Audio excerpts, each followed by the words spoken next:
재산 많은 톡신 남자에게는 반드시 아내가 필요하다는 말이 있죠. 온 동네가 이 말을 진리처럼 믿던 시절, 5딸을 둔 한 어머니가 있었습니다.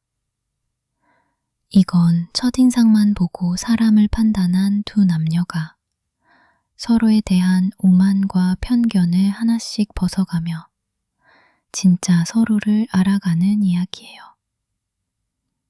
오늘의 책은 제인 오스틴이 평생을 걸쳐 다듬은 연애소설의 고전, 오만과 편견입니다. 베넷 부인에게는 인생의 목표가 딱 하나 있었어요. 5딸을 전부 좋은 집안에 시집 보내는 것. 그래서 이웃 마을에 부자 청년이 이사 온다는 소식만으로도 온 집안이 들썩였죠. 그 청년의 이름은 빅리. 성격 좋고 부침성 좋은 사람이었어요. 그리고 그의 곁엔 훨씬 부유하지만 훨씬 차가워 보이는 친구가 하나 있었죠. 마을 무도회에서 둘째 딸 엘리자베스는 그 친구 다하시를 처음 만나요. 그런데 다하시가 그녀 앞에서 이렇게 말한 거예요. 그럭저럭 봐줄만은 하지만 날 유혹할 정도의 미모는 아니군. 그 한마디가 엘리자베스의 마음에 박혀버려요. 오만하고 무례한 남자. 그녀는 다하시를 그렇게 단정짓고 말죠. 한편 큰딸 제인은 빅리와 다정하게 가까워지고 있었어요. 조용하고 다정한 성격의 두 사람은 누가 봐도 잘 어울리는 한 쌍이었죠. 그 무렵 엘리자베스는 위컴이라는 장교를 만나요.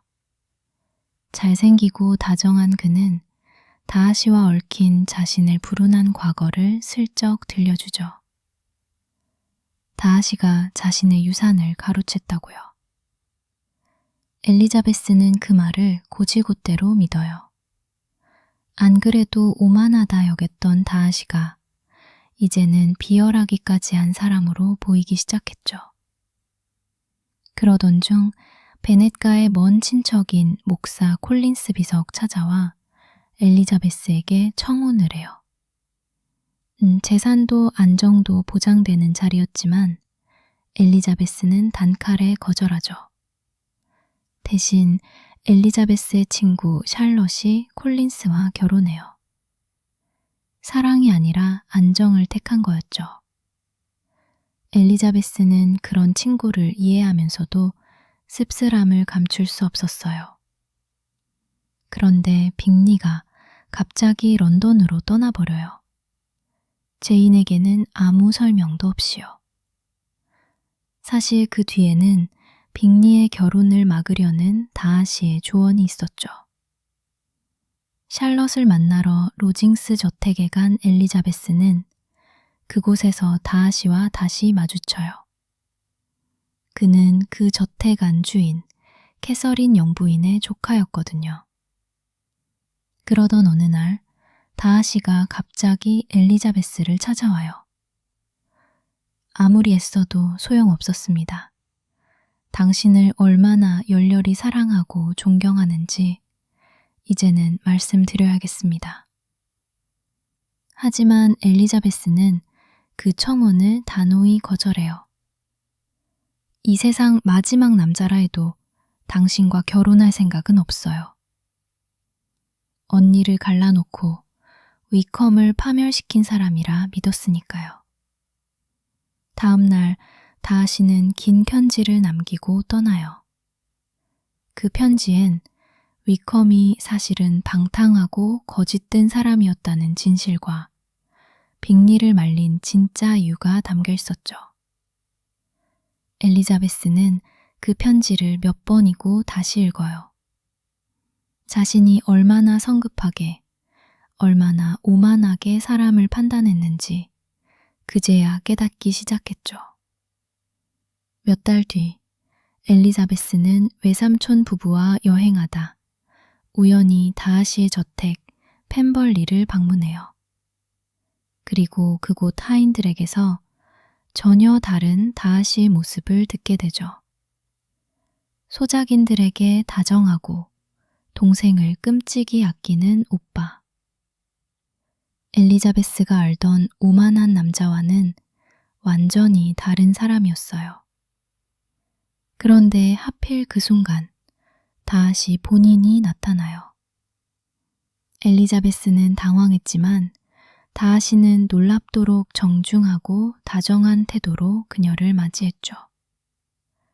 엘리자베스의 마음속에서 오만하다 여겼던 그 사람이 조금씩 다르게 자리 잡기 시작해요. 스스로도 놀랄 만큼 빠르게요. 그런데 갑자기 청천벽력 소식이 날아와요. 막내 동생 리디아가 다름 아닌 위컴과 함께 야반도주를 했다는 거예요. 결혼도 없이 사라진 딸. 이건 리디아 한 사람만의 문제가 아니었어요. 베넷과 5자매 전부에 앞날이 걸린 일이었죠. 그런데 알고 보니 이 사태를 조용히 수습한 사람이 있었어요. 다하시가 직접 위컴을 찾아내 빚을 갚아주고 결혼을 성사시킨 거였죠. 누구에게도 알리지 말라는 조건으로요. 엘리자베스는 그 사실을 우연히 전해 듣고 말문이 막혀요. 자신에게 거절당한 사람이 대가도 바라지 않고 자기 가족을 구해준 거였으니까요. 그 무렵 캐서린 영부인이 갑자기 베넷가를 찾아와요. 조카 다하시와 엘리자베스 사이에 도는 소문을 듣고 당장 그 결혼을 부정하라 다그치죠. 하지만 엘리자베스는 물러서지 않아요. 저는 제 행복을 위해 스스로 결정할 겁니다. 당신도 저와 무관한 누구도 아닌. 캐서린 영부인은 분노하며 돌아가죠. 그런데 이 소식이 오히려 다하시에게 희망을 줘요. 엘리자베스가 그 결혼을 부정하지 않았다는 걸 캐서린 영부인의 불평을 통해 전해 들은 거죠. 다하시는 다시 한번 엘리자베스를 찾아가요. 당신에 대한 제 마음은 지난 4월 이후로 조금도 변하지 않았습니다. 이번엔 오만함이 아니라 진심 그 자체였죠. 엘리자베스는 이번엔 다르게 대답해요. 오만도 편견도 다 걷어내고 진짜 그 사람을 마주본 채로요. 비슷한 시기 언니 제인과 빅리도 오해를 풀고 다시 이어져요. 결국 두 쌍의 결혼식이 같은 계절에 함께 치러지죠. 오만과 편견이 남기는 가장 다정한 점은 두 사람 다 처음부터 완벽하지 않았다는 거예요. 오만했고 편견에 사로잡혔고 서로를 오해했죠. 오스틴은 그런 두 사람을 통해 조용히 말합니다. 첫인상이란 게 얼마나 쉽게 틀리는지, 그리고 그걸 인정하는 순간 사람이 얼마나 달라질 수 있는지를요. 제인 오스틴은 평생 결혼하지 않았지만 누구보다 예리하게 사랑과 결혼의 셈법을 지켜본 사람이었어요. 어쩌면 엘리자베스는 그녀가 그리고 싶었던 자기 자신이었는지도 모르겠습니다. 혹시 여러분도 누군가의 첫인상만 보고 마음의 문을 닫아버린 적은 없었나요? 오만과 편견을 넘어 결국 서로를 있는 그대로 마주보게 된 두 사람의 이야기. 답은 느리지 않은 채 오늘은 여기서 마칠게요.